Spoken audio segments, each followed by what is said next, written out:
My grandkids weren't answering my calls. I found out my son's wife blocked my number on all their devices. When I confronted her, she said, "You had your time. Now let me raise my family." My son just said, "It's not worth the drama." That night, I made a decision that would tear their comfort apart. I'm a 68-year-old woman living in Springfield, Missouri. Retired. Widowed. I have one son, Ben, and 3 grandkids, Olivia, 13, Jack, 11, and Ellie, 9. I used to be a regular part of their lives. They'd call me Grammy, and I'd babysit twice a week, sometimes more. Nicole, my daughter-in-law, used to say she couldn't have gotten through motherhood without me. That was true, too.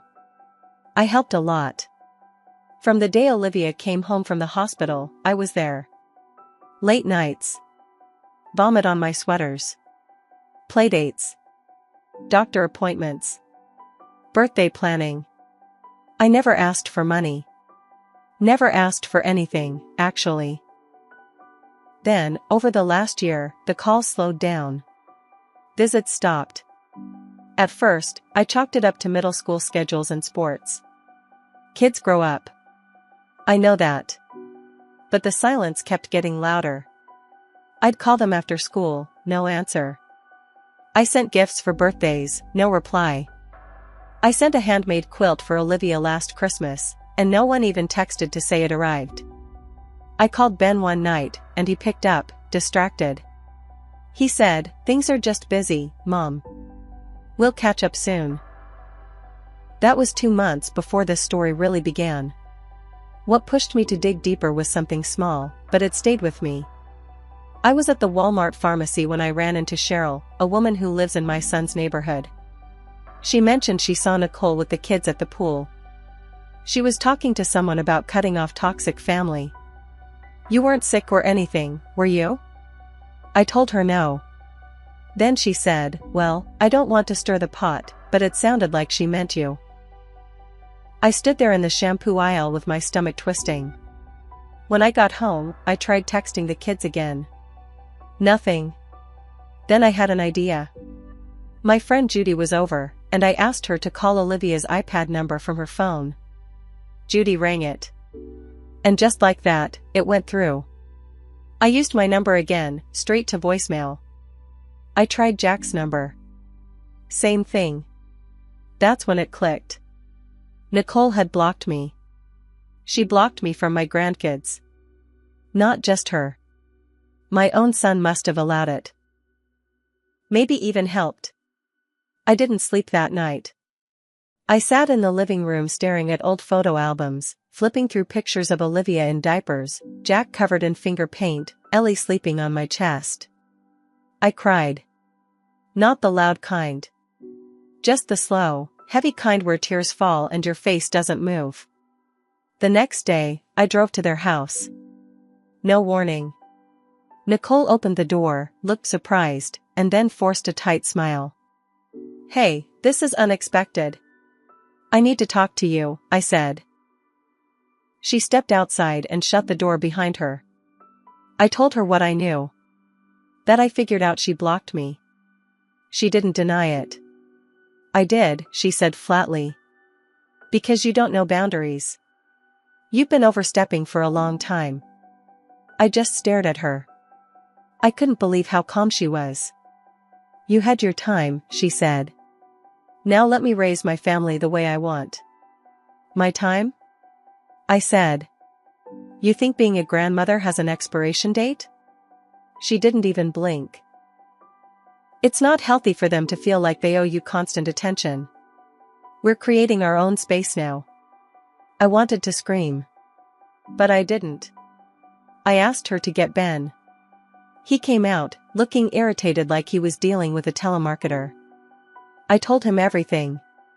He sighed. "Mom, it's not worth the drama." I couldn't believe it.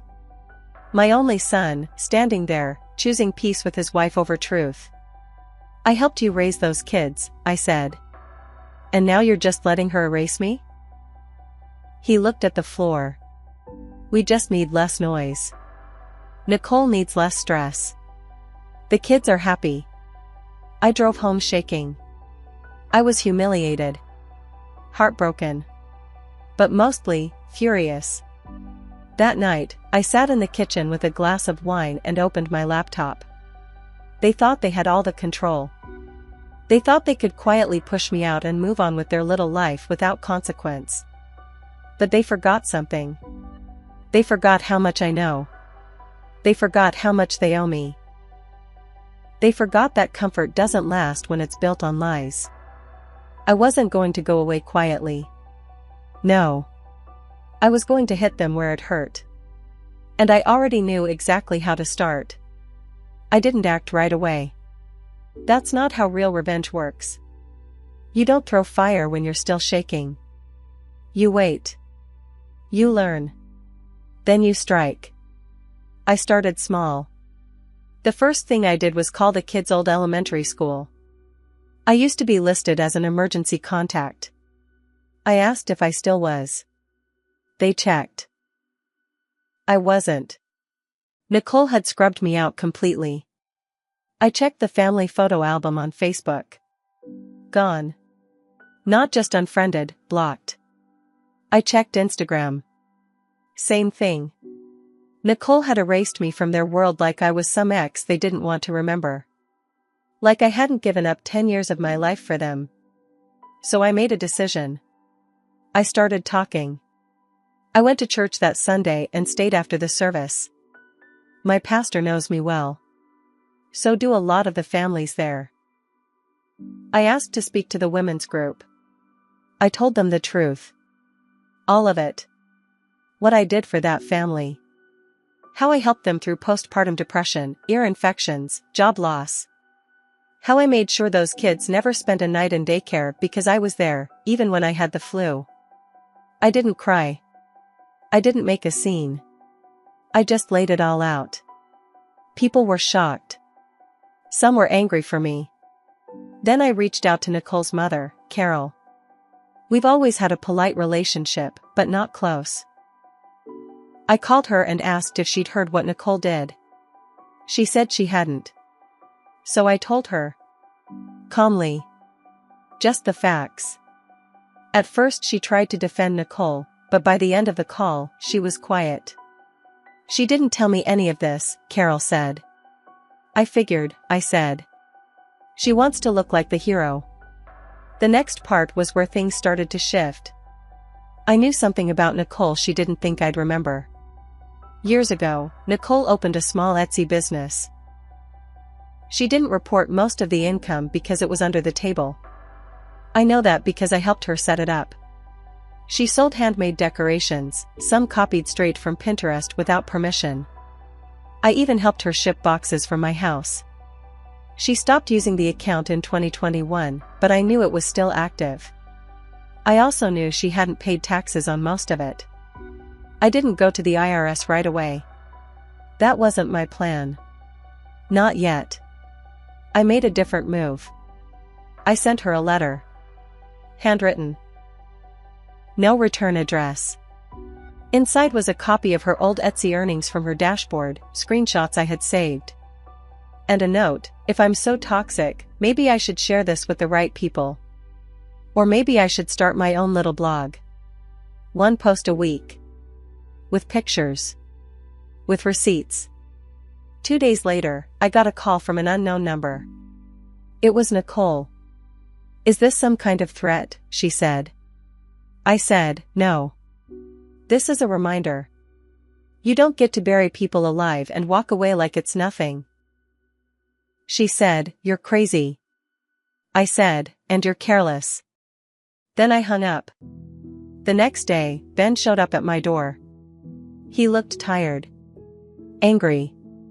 But scared. Mom, what are you doing? I stepped outside. Trying to get your attention. You're going to ruin everything, he said. I looked him dead in the eye. You already did. He didn't say a word after that. Just got in his car and drove away. But that wasn't the end. It wasn't even close. Because after that phone call, Nicole got sloppy. She started telling people I was blackmailing her. Only she didn't know some of those people still liked me. And they talked. Word started getting around. And then something happened that Nicole never expected. Carol showed up at my house.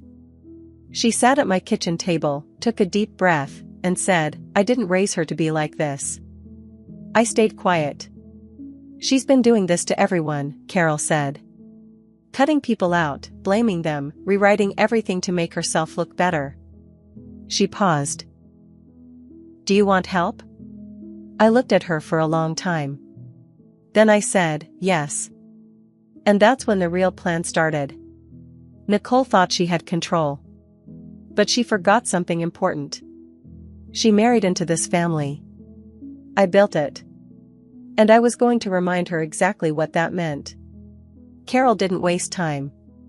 She went home, dug through old files, and pulled out every school registration form, every medical document, every babysitting note I'd written over the years. She even had screenshots of texts Nicole had sent her, ones where she bragged about how lucky she was to have me around all the time. It wasn't much on its own. But it built a timeline. Proof.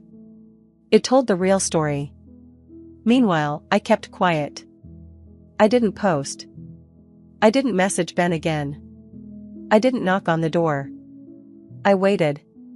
Because sometimes silence makes people panic more than noise. Sure enough, Nicole started spinning out. She reached out to a few people at church. Ones I hadn't even talked to, and tried to clear the air. But they told her flat out, "You blocked your kid's grandmother and cut her out."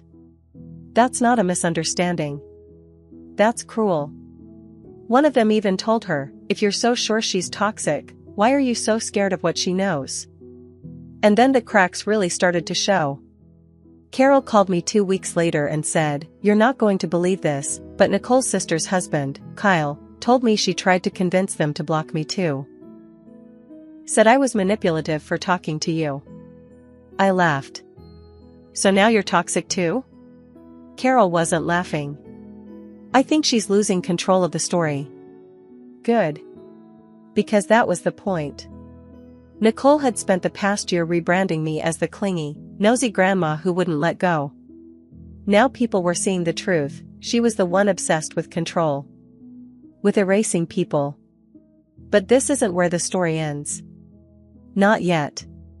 There was one more piece to the puzzle. Something even Nicole didn't know. And it had to do with Ellie, the youngest. When Ellie was born, Ben was working 2 jobs.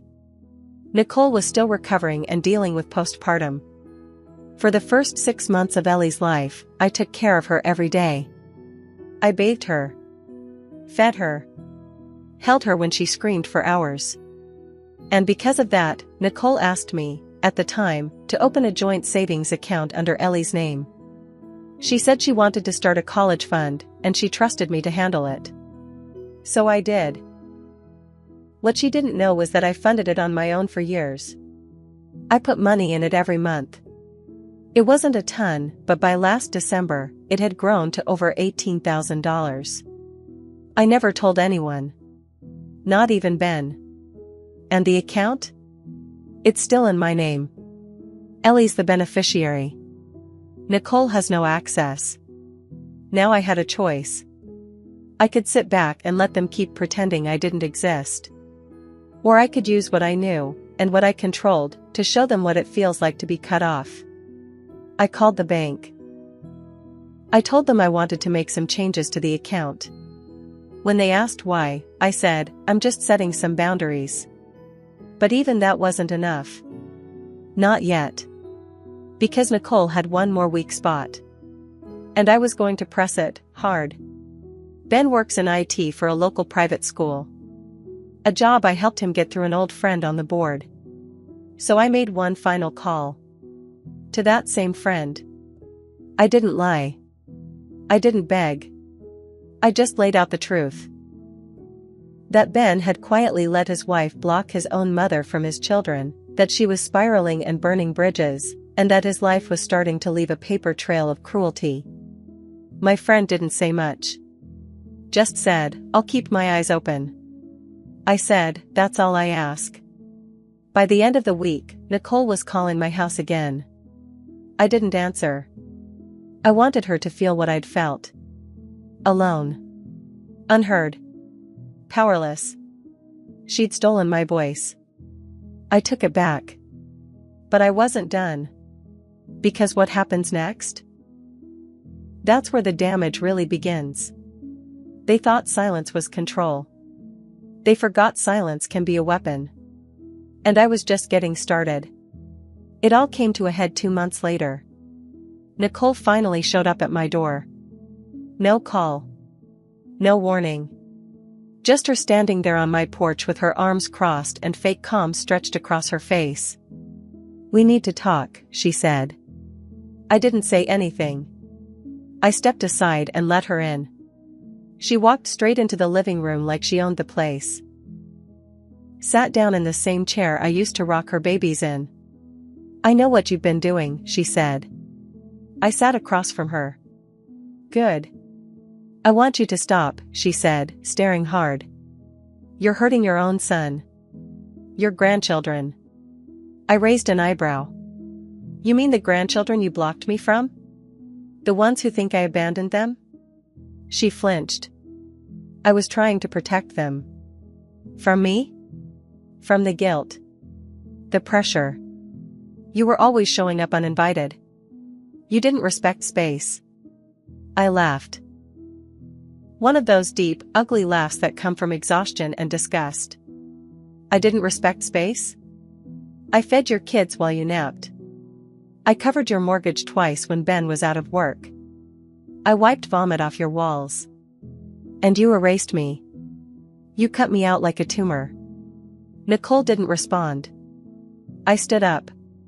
"Let me make something clear, I'm not asking to be welcomed back. I'm done. But I'm going to tell you what's about to happen." Her face tightened. But she didn't speak. "Ellie's college fund? It's frozen. That money is going into a trust she can access when she turns 18, if she chooses to have a relationship with me." Nicole's mouth opened, then shut again. "Ben's job?" I continued. "It's on shaky ground. I didn't lie about him. I just told the truth to the wrong person, your words, not mine." "You're trying to ruin us," she whispered. "No," I said. "You did that all by yourself. I'm just removing the cushion you built out of me." Then I told her about the blog. Yes, I started it. Anonymous. Detailed. Every story of betrayal, with no names, but just enough facts that people started to connect the dots. Nicole's old Etsy fraud? That post hit a little too close to home for someone in her old sellers group. One of her old clients recognized her work and found the matching listings on Pinterest. She got reported. To Etsy. To the IRS. Now she's being audited. Then came the biggest hit. My friend on the school board? He quietly passed along Ben's family situation to HR. Not in a gossipy way. In a liability way. Because when you have a tech employee who might be tied to fraud, or whose spouse is publicly spiraling, schools pay attention. Ben got called into a meeting. They didn't fire him. But they gave him a formal warning and flagged his file for future review. His promotion? Gone. Nicole's perfect little world was caving in. But here's the part one didn't expect. It broke me, too. I had spent my whole life helping others. Bending. Softening. Giving. And when I finally fought back? I became someone I didn't recognize. I started having chest pain. Real, sharp pain. Not from sickness, but from stress. I went to the hospital. The nurse asked if I had anyone I wanted to call. I said no. That hit harder than anything Nicole ever did. I realized then, yes, they deserved the truth. They deserved consequences. But I had become something ugly in the process. So I made one final move. I wrote a letter. Not to Nicole. Not to Ben. But to the kids. It was 5 pages long. I told them everything. Not the petty stuff. Not the threats. Just the memories. The birthday cakes. The secret handshakes. The park trips. I reminded them of who I was before all this. And I ended with this: if you ever want to know the truth, my door is open. I won't chase you. I won't fight anymore. But I'll never stop loving you. I mailed one to each of them. Sealed and certified. That was 6 weeks ago. Last Sunday, I got a knock at the door. It was Olivia. 13 years old. Shoulders tense. Eyes unsure. She didn't say anything. Just handed me a folded piece of paper. Inside, it said, "I miss you." Then she hugged me. Hard. Like she didn't want to let go. I stood there crying on my own porch. Maybe Ben and Nicole will never forgive me. Maybe I'll never forgive them. But Olivia came back. And where one goes, the others might follow. I still live alone. I still don't talk to Ben. Nicole won't even look at me. But they lost more than comfort. They lost control of the story. And I got my voice back. And one grandchild is all it takes to start again.